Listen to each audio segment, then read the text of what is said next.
I'm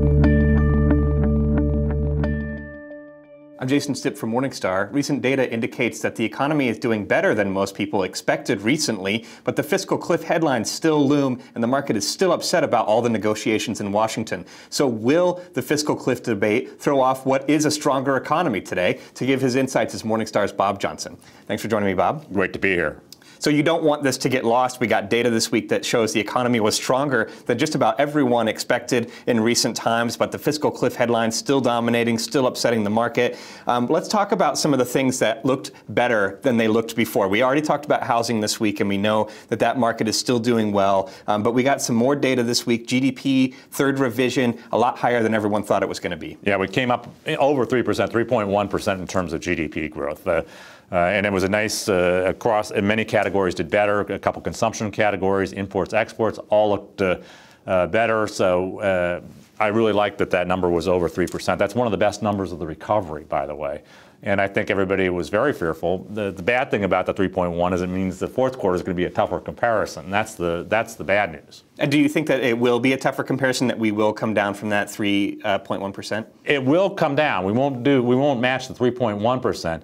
But based on data we've seen today, I would say that we have a better chance of being over at 2% than we thought even a week ago. So let's talk about some of that data that's going to get wrapped up in the fourth quarter. One of them is the consumption and income reports that we got, and those looked really good. Yeah, you know, we've got to be a little careful because they almost look so good. It's probably a little bit too good to be true, and we're always subject to revision.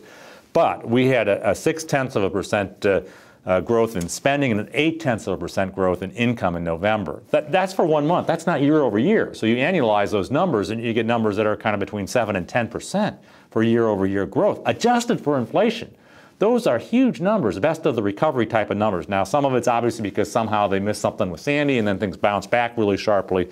But again, the October and September numbers for both income and expenditures were also revised upward.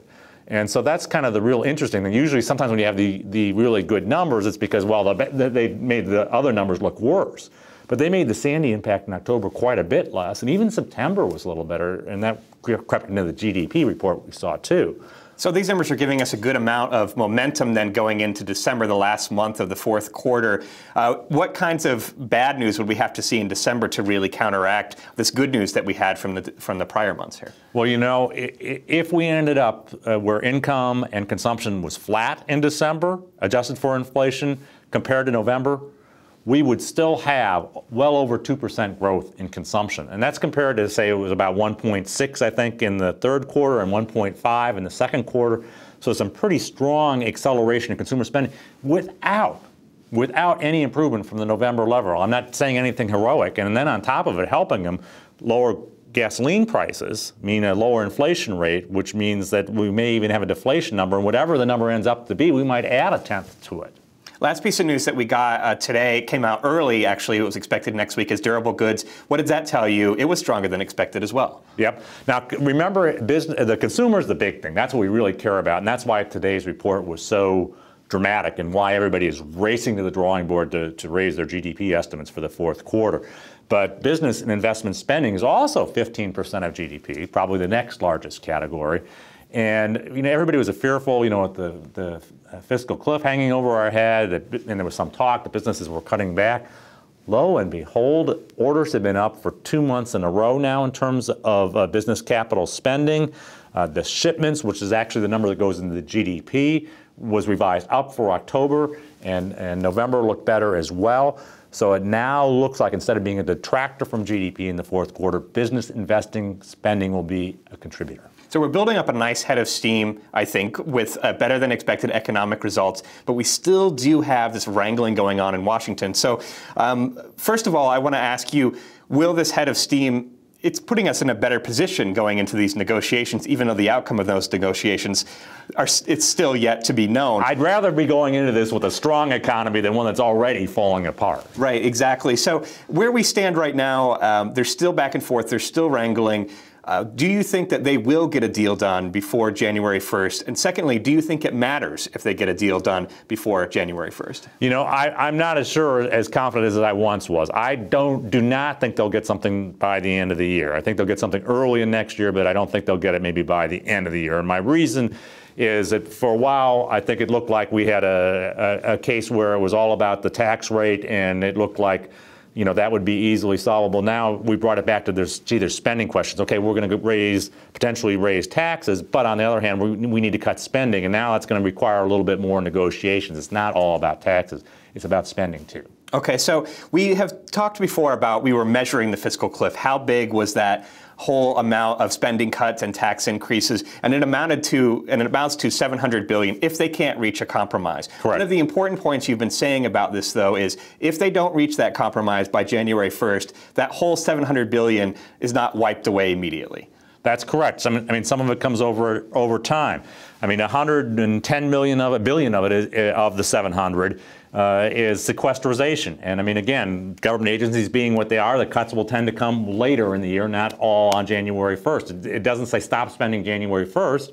It says, well, by the year you need to get down to this number. So that's one example.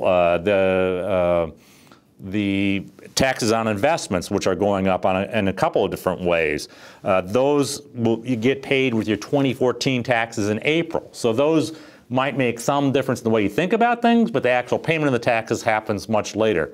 But there are a few things that do hit in the here and now, and now looks like they're almost unavoidable, even with an agreement. So what are some of those things that are likely to happen? So you're saying they probably will reach an agreement. It probably won't be before the end of the year. But let's talk about what the contours of the amount of cuts and tax increases you think are likely. What things are we pretty sure are going to happen that they're going to agree on? Well, I've talked in the past about of $170 billion worth of things out of the 700 that would happen. And those will happen on January 1st, most likely, and will show up in the January 15th pay period if you're in a 2-week pay period, or January 7th if you're in a shorter pay period. One is the Social Security tax, payroll tax cut. That was cut back as an emergency measure in 2010. That's going to go back on again. And I think that's the train there. I think people kind of think it needs to go away in both parties anyway. And the way the schedule is and the withholdings and stuff go, I think it's a done deal. And that will hit, and it's not a tiny number.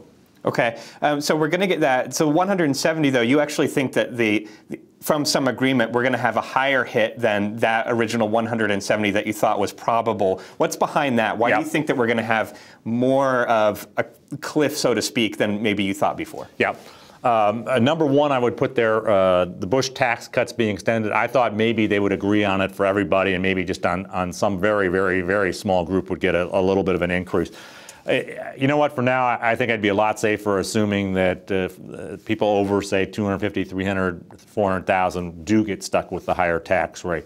And that probably amounts to an additional $50 billion onto the 170, which was basically the payroll tax, and another 50. So that brings me up to 220. And then the other one that gets a little bit complicated is there's some business benefits that are in there. The R&D tax credit, which everybody always loves, a number of other measures, depreciation and so forth, that are in there. I bet we only get half of that back now because people will be looking for ways to cut. So that brings us up into the 260 or so billion range. Okay, so if that's a likely outcome from a resolution that we may get before the end of the year, we'll probably get sometime next year, will that put us into recession if we have that amount of a hit from tax cuts and spending cuts, or tax hikes and spending cuts? Well, you know what? It depends on the environment a little bit. And I know from what we saw in 2012 that we can suffer through a couple $100 billion, that is $200 billion in deficit reductions. That's exactly what we had in 2012. And we actually are going to end up growing the economy over 2% in 2012. So we can certainly live with that. If we creep a little bit under 12 or under 2% growth, maybe we could even endure a little bit more. Now, if we've got falling gasoline prices, which we have, and we've probably peaked out in terms of food prices, now there's some other money for the consumer.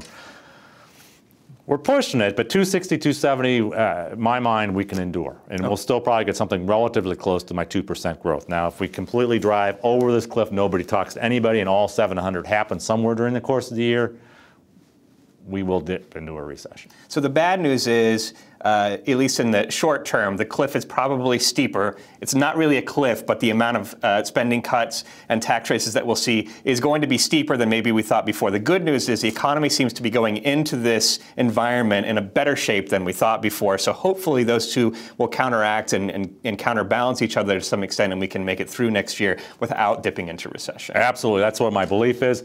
And I do think there's some major incentive for negotiation, and it's a surprise thing. It's the tentative minimum tax. It's less than 10 million people today. And we're now talking for taxes for 2012 that are due in April of 2013.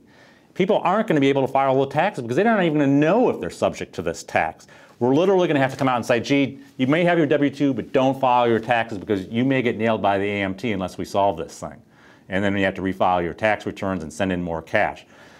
This would extend the AMT to tens of millions of additional families, and they aren't going to let that happen. So something has to move on that front, and that has to happen in the month of January.